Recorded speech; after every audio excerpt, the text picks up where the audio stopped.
Welcome to the SEO Insider with your host, Seth Price, founder of BluShark, taking you inside the world of legal marketing and all things digital. Welcome, everybody. We are very excited to have a special guest with today, Michael Ponce, managing partner of Ponce Law. Welcome, Michael. Thank you. Glad to be a part of this. Well, look, I'm thrilled to have you here. I've known you for quite a while, and one of the things that I admire so much is you have taken a practice in a competitive market and have taken a sort of, I don't want to say a different approach because you're doing a lot of the fundamentals that all the big boys do, but you have done a number of things as far as grassroots or community marketing that really seem to have set you apart. Share with us a little bit about your experience there. Sure. I think the genesis of this is that we've been marketing and advertising, doing broadcast, a lot of the things that injury attorneys such as myself have historically been doing. But because of the rapid growth in Nashville and the number of national law firms that have come into our market, we needed to do something where we weren't trying to match them dollar for dollar in an aerial campaign. So we decided if we can't match them on an aerial campaign, we'll do it on a ground campaign. We call it a boots on the ground approach to marketing.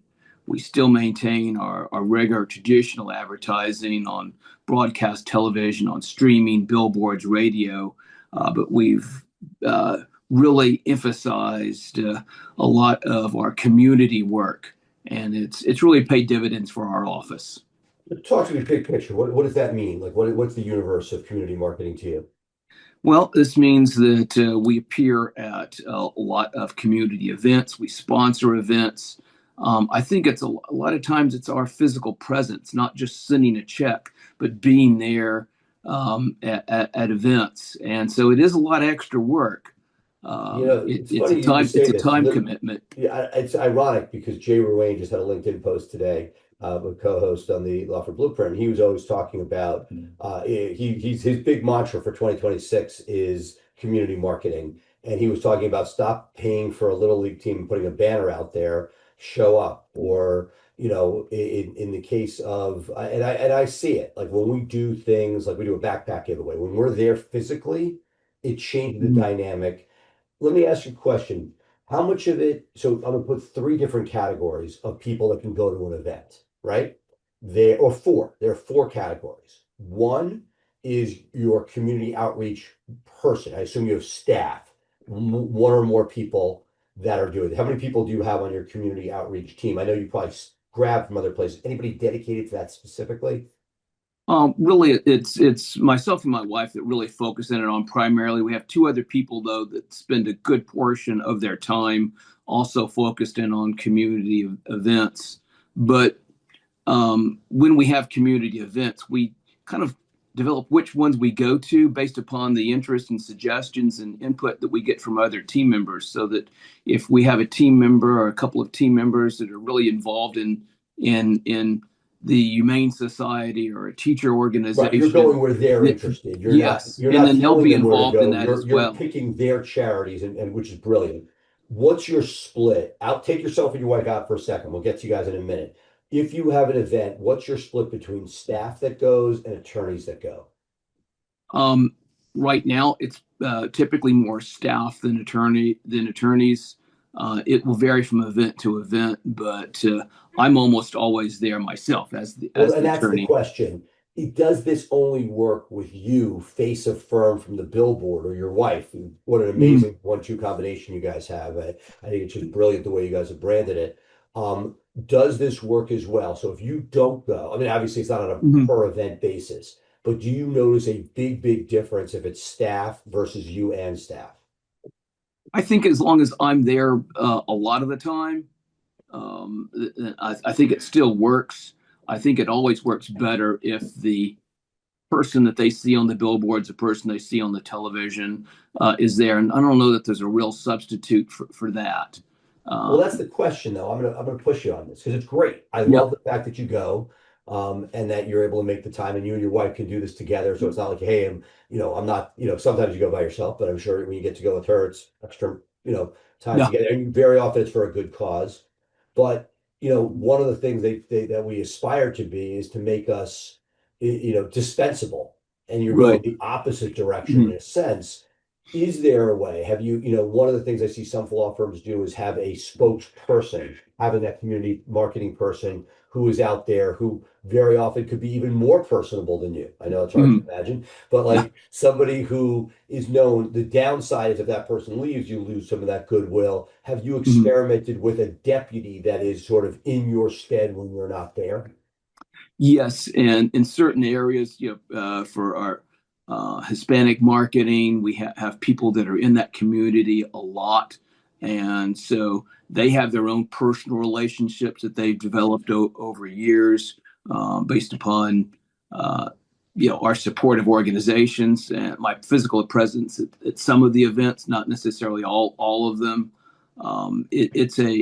It takes time to build those relationships, but yes, we do have that, and it is very effective.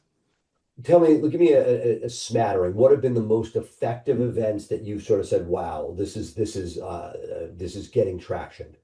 Mhm.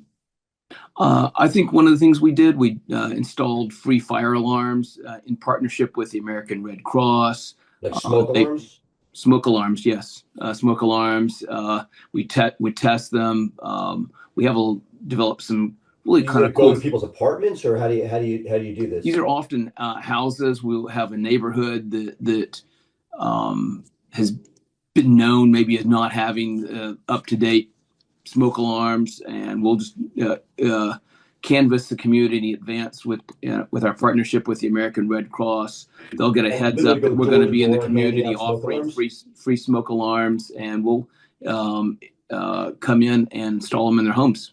And these are, I assume they're not hardwired, obviously. They're battery smoke alarms. You put them Battery in. smoke Do you give smoke them do alarms. you have extra batteries if they need them for their other ones, or how do you handle it? Is it planned to go back and touch these people? Because that again, they'll know it needs it because it beeps. But Right. is that like one of those reminder things that you can do, or is that not have you not tried that? We have not tried that as far as getting their contact information and reaching out to them, a year or two later, asking if they would like to have Yeah, have it. do you have a sticker on it? Like what is the tie into your firm? Like when you hand somebody the smoke alarm, how do they know that this is Michael's firm that's doing this? Well, we have people with our logos that are actually coming in our shirts and stuff, and And I'm even physically doing putting it, them on the physically ceiling. putting them on. Are you taking down the old ones or just scrap? We take out the old ones, replace it with a brand new one. And when you do that, do you leave anything? Is there any literature left? Is there an opt-in? Is there anything to sort of stay in touch long term? We have there's a literature on fire safety with the American Red Cross. It's their literature, and then we'll leave a card of our own if they ever Is it a need business card? service. Yes, just a regular business card. Just very, very old Mhm. school, Very old school. very cool. Tell me some other stuff. What are the other things you've really liked? I think our biggest project that we do annually, have been doing for a long time, is our Outstanding Teacher Contest. This is one that we get a lot of traction into our website. If you look at our website traffic, it just balloons when we have this contest going on. Um, every elementary and high school are available, and you can nominate your teachers by going to our website. You have to give your contact information so that we can verify that the same person is not voting more than once. And then, of Are course, they opting in to have you guys stay in touch, or are you not even doing that? we stay in contact with them. At that point, then they're added to To our your drips? And are you yes. doing an award for every school, or how are you doing this? We give an award that goes out to every teacher that's nominated, gets a certificate that they've been nominated. The top 10 all get awards. They're invited to a reception that takes place at our office where the awards are presented to them. We have our team members there. We toast them. We celebrate them. And then they get money. And then the top two schools also get money as well. And what order of magnitude do you give out to the teachers in the schools? We give $1,000 to the school, and then the top five Teachers all get $500 and $100 for everyone after that, and then everybody who's nominated gets a swag bag and a certificate. Awesome. I love it because it's multi, and then people are voting and they're reaching in. I think that is brilliant. Have you Sure. done any? I should also mention our top 10 teachers are also featured on our digital billboards as well, so they get to see on the As they're driving Teacher around? Appreciation Day that they can see their own face up there as a. You take a picture of it and send it over to them? Yes, we do. That's awesome. That's Yeah, brilliant. and we give them a heads up that it's going to be on there, so they can tell their friends and stuff. Hey, check out their. That's great. And so tell me, in your experience, is there stuff that you've done version 1, Michael version 1, where you're like, yeah, I thought this was going to be great, but didn't get the traction you would have thought? Mm-hmm. Some of the giveaways that we've done in association for where it's not just us, where we're giving like food giveaways at Thanksgiving. We've had kind of limited success, I think, sometimes on those because people come in and grab food items and they're out, and it's not just us. And we're not able to really capture a whole lot of information on them. And so depending on how that works. That was probably more for your staff, almost giving them an opportunity to give back without the recognition. It's not, I could see it, where it's a feel good, but not it doesn't necessarily check the box on the other side of the equation. Yes, I would say that's true. And I would say, though, that is a real benefit. And aside from the marketing aspect of doing community marketing like this, I think it helps us recruit the type of team members that we want on our team. The fact that we're out there in the community, that we're doing good works, that we're seen, it brings kind of good people to your office. It helps us recruit really high quality team members that want to not just work, but feel good about what they're doing and where they're working. That's awesome. If you could sort of summarize, and you've been doing this for a bit, what are the lessons learned? What do you think that, what would you want other law firms that are considering doing this to take away? What do you think the biggest takeaways you learned in this process? I think the biggest takeaway is it really does work. You're not going to have one event, a year and probably see any sort of meaningful effect on your intakes. But when you do a lot of events, you do them over time, and you develop those personal relationships, you or your team members with these organizations, they're going to remember that. And whenever anyone that they know or it's part of their organization needs legal services, they're gonna call you. You're top of mind. And I think that these events, that is part of it, that you are really trying to, differentiate yourself. And Mike Morris talks a lot about it, sort of, as the big guys come in to the market, not that he's not a big guy, but as some of these out-of-towner guys come in, it's the moat that you create that they can't meaningfully do. They can spend money in media, but they're not going to have the boots on the ground. Sure. Tell me a little bit about the team you have supporting you to do this. Yeah.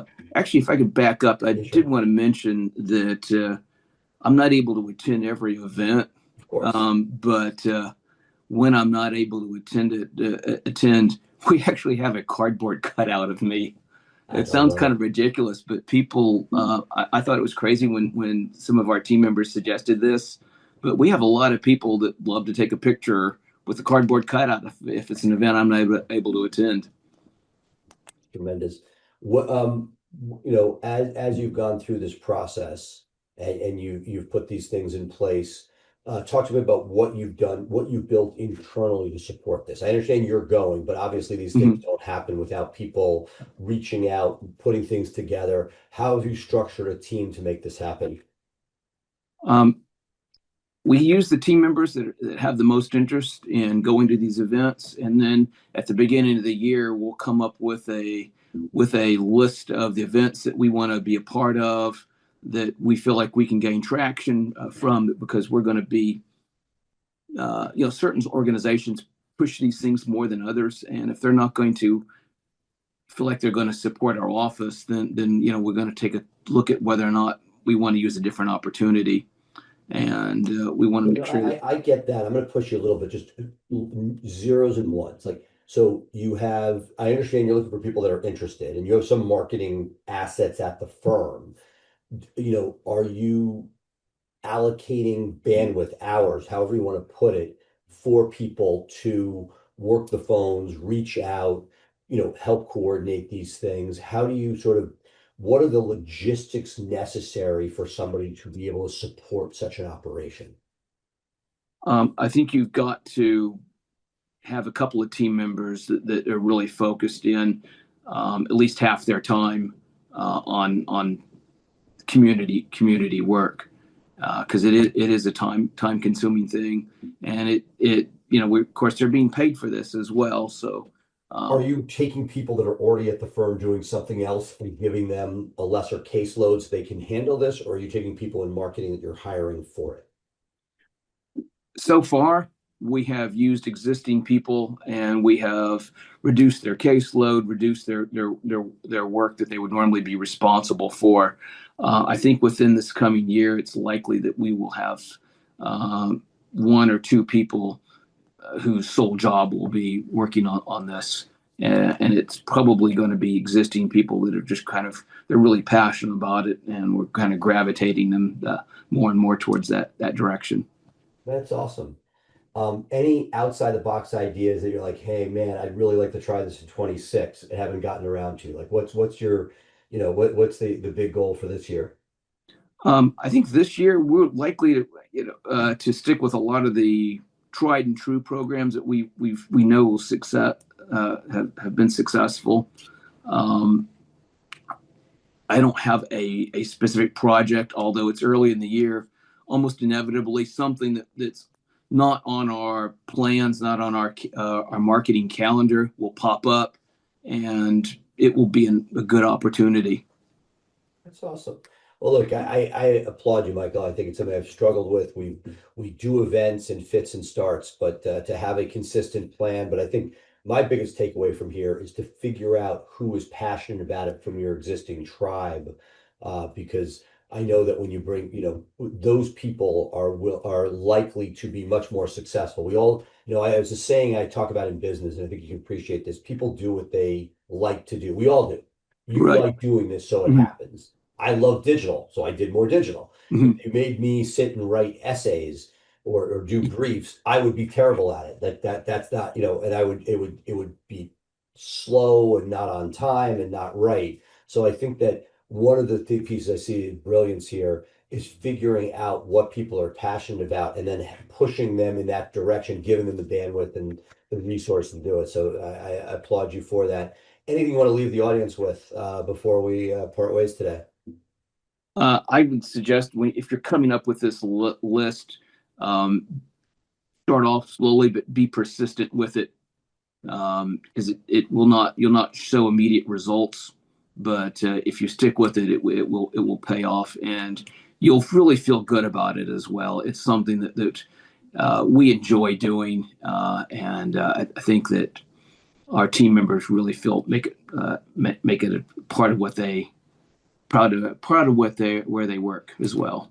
Well, you've inspired me. I'm going to go back to my team and have a teacher of the year contest, and maybe use some of our local TV buy to feature them, because I figured, like, do they really want to see my mug on TV? Less so, but that might go a long way. So, Mike, I appreciate your longtime friendship, and inspired by your story here, and hopefully get to visit the mothership. I know I've been to your office before, but I want to see how the community itself is reacting, and visit some of those digital billboards. We would love to have you down anytime you're in Nashville. I think you might be heading this direction. Let me know, and we'd love to get down to the details with you. Yeah, And anything you ever happy. want, just let us know. And they may have to send you an airplane ticket, have you come up and evangelize in front of our firm. We just had our first annual, or a third annual, but Mhm. first offsite Price Benowitz Summit, and I spy my next summit keynote, Michael, right here. So look forward to it, and hopefully can get to share the wisdom, because I think when you do good for others, good comes back. Absolutely. Thank you so Thank much you, for your Seth, time. and thanks for all the amazing work you guys do. Thank you for tuning in to the SEO Insider with Seth Price. Be sure to check back next week for fresh insights into building your brand's online presence. Episodes are available to stream directly on BluShark Digital's website.